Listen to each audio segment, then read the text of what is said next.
ছেলে যে আজকে এমন কাণ্ড করব আমি ভাবতেই পারি নাই। হ্যালো এভরিওয়ান, আজকে আমি আমার সকালে একটু সময় তোমাদের লগে শেয়ার করতেছি। আশা করতেছি ভিডিওটা তোমরা পুরা দেখবা আর ভিডিওটা ভালো লাগলে একটা লাইক কমেন্ট শেয়ার করবা। আজকে নিজের স্বার্থের লেগে আমি একজনের ঘর ভেঙে দিছি।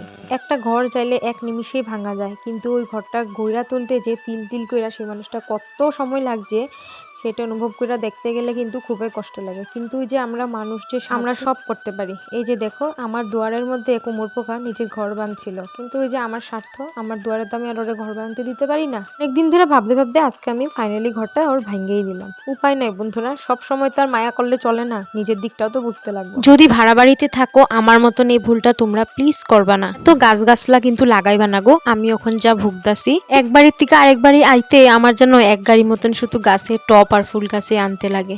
এগুলা তো একটা এক্সট্রা খরচ থাকে, তার উপরে দেখো যত্ন নেওয়া থাকে। বারবার ঘর চেঞ্জ করতে গিয়া কিন্তু অনেক গাছপালা অনেক জিনিস নষ্ট হয়, আর কত কত জিনিস যেন ওই জায়গাতেই রাখাইতে লাগে। আমি আগে যে বাড়িতে থাকতাম ওই বাড়িতে তো এরকম মাটি টাটি মালিকে দিত না নিতে। আমি পাথার থেকে মাটি কাটটা ইন্না টপের মধ্যে মাটি ভরছি।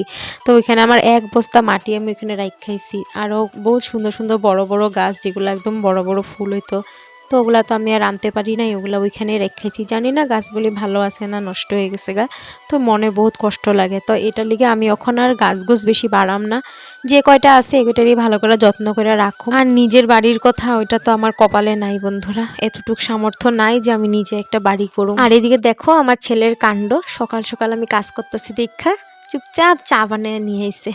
তবে আবার বিয়ার সময় কিন্তু শ্বশুরের একটা বাড়ি আসছিল, কিন্তু ওই বাড়িটা যে শ্বশুরের নিজের